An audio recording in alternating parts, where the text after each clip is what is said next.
Husky Martel et King Tonga que vous voyez dans l'action en ce moment, vous serez menotté à Gino Brito. Vous ne pourrez pas intervenir comme la semaine dernière.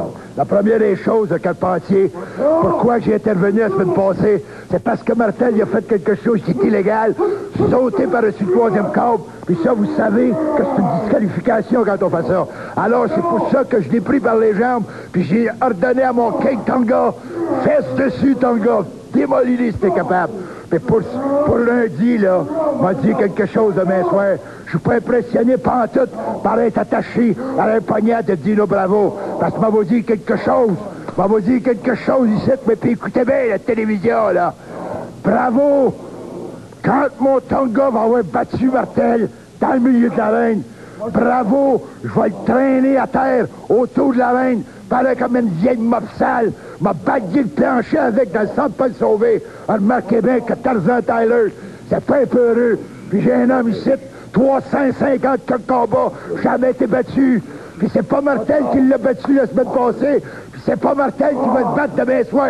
Mettez-vous ça dans la tête, le monde ici, les Québécois. Parce qu'on est ici pour les détruire, les Québécois. Mon King Tonga, je l'ai lâché là, sur travers du Québec. Au centre Paul Sauvé. Oublie pas une affaire, bravo. Je te traîne à terre comme une vieille mop, m'a bagué le plancher du centre. 145 livres, 245 pounds, Pierre Mad Dog Lefebvre. L'arbitre, Adrien Desbois.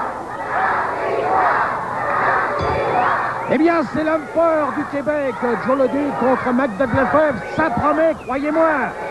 Surtout avec Tarzan Labottine dans le coin. Et alors là, c'est le fameux refrain. Les gens ont le don d'énerver et de pousser à bout Mad Dog Lefebvre. C'est une chose à ne pas faire, croyez-moi. Il a fait son temps. On doit lui pardonner. Et là, ce sont des conseils que Tarzan Labottine lui donne de l'extérieur. Joe Leduc, qui nous revient dans une forme excellente, un des hommes les plus forts dans le domaine de la lutte. Au point de vue aux forces brutales, un homme très puissant. Il nous vient de Godbout, de la Côte-Nord. Et naturellement, on se plaint sur une poussée en force. On se plaint à l'arbitre. Heureusement que l'arbitre a de très bons yeux. Et il a bien vu que Joe Leduc ne s'était pas servi de la prise des cheveux. Discussion avec Tarzan Labottine. Édouard, c'est un combat qui est à la faveur du public. On s'attend à ce que Lefebvre retrouve son maître aujourd'hui. Alors on l'espère, le public l'espère. Le public l'espère. Le contact vient de se faire. Très rude, très dur entre ces deux hommes. Prise de tête. La prise est bien maintenue par Mad Dog. Joe essaye de se dégager. Malgré sa force, il n'y arrive pas. La prise est bien maintenue. Et là, ça va être une projection. Suivi d'un coup de poignet. Et c'est Mad Dog qui a été écroulé devant cette masse. 300 livres.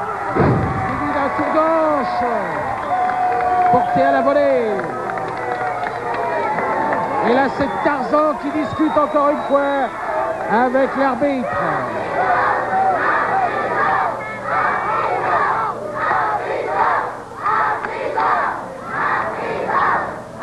Alors là, les gens se défoulent littéralement chaque fois qu'ils chantent ce refrain qui ne plaît pas à Mad Dog.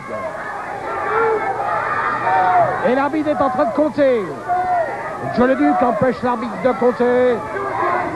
Joe Leduc préférait battre directement dans le ring et devant ses supporters. Et là, c'est le coup de la fronde. La projection de l'extérieur à l'intérieur du ring.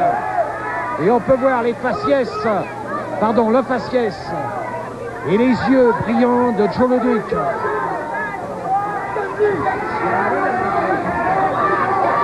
La prise des mains, l'erreur que vient de faire Mad Dog Lefebvre. Non, c'est suivi d'un coup de pied, pardon.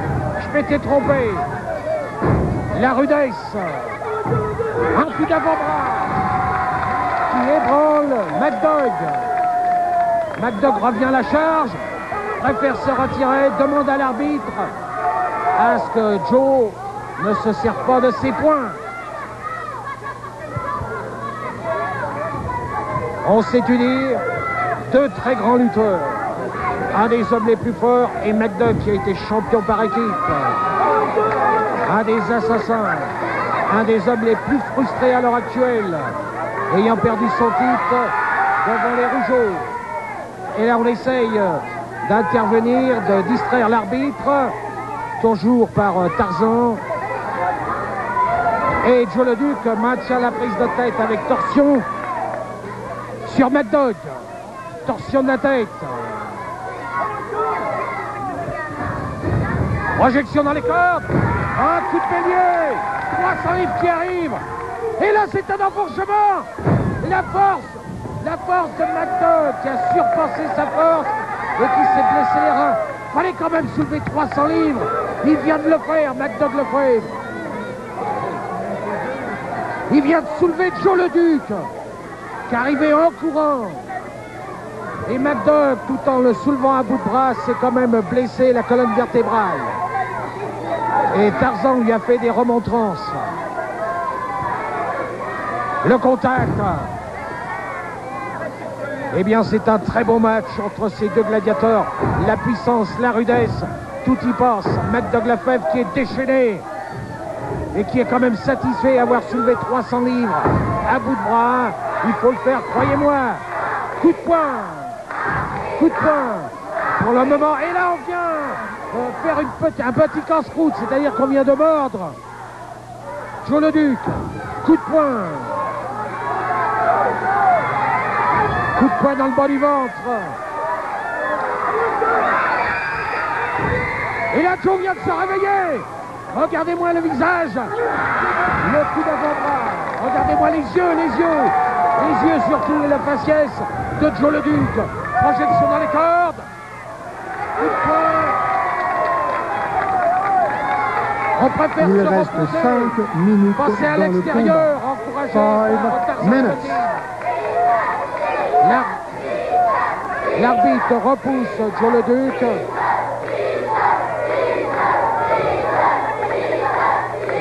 Et l'arbitre continue à repousser Joe le Duc.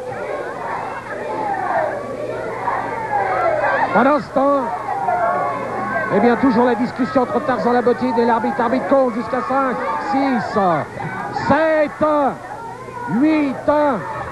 Et encore une fois, l'arbitre est obligé de repousser Joe. Joe qui ne veut rien savoir et qui préfère une victoire nette dans le ring, dans le milieu de ring. Naturellement, McDuck Lefebvre aurait pu se faire compter en dehors. Il avait jusqu'à 10 à remonter dans le ring. Coup de pied. Porté par... Coup de poing par McDuck. Ça va être la projection dans les cordes. Non, un changement de situation. Un coup de bélier. Un enfourchement. Décrochement au sol. Joe le Duc a été quand même un peu sonné sur ce coup de bélier. Les deux têtes se sont rentrées, mais Joe a quand même tenu le coup. Coup de poing. Et c'est encore une fois de projection. Et là, c'est le prise-rein d'un bras. Vous avez vu, le prise-rein d'un bras. Et Joe le Duc est déchaîné. Voudra en finir avec...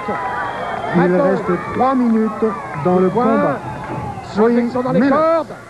Et là, c'est la prise de l'ours. La prise de l'ours.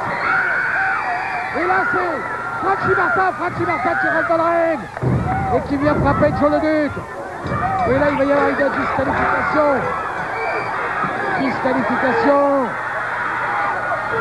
Et on va se mettre à 2. Franchi Martin, qui s'en prend après Joe le Duc. Les assassins du ring en plein travail sur Joe le Duc. Il y a disqualification. Et Joe le Duc qui se met en colère. J'aimerais que les caméras se mettent sur les yeux de Joe le Duc. La victoire de Joe le Duc par disqualification.